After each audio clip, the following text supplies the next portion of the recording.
How to turn on or off picture-in-picture on iPhone. To get started, first of all go ahead and open up the Settings application on your iPhone. Once you're here, scroll down until you find the General option and tap on it. Inside the General menu, scroll down and tap on Picture-in-Picture as shown. Picture-in-Picture allows you to continue watching a video or use FaceTime while using another app.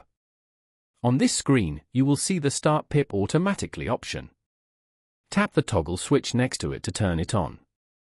When enabled, videos and FaceTime calls will automatically continue in picture-in-picture mode when you swipe up to go home or use other apps. To disable it, tap the toggle switch again to turn it off. Following these steps, you can easily turn on or off the picture-in-picture feature on an iPhone. Thank you for watching. Please leave a like if this tutorial helped you, or leave a comment below if you have any questions related to the video.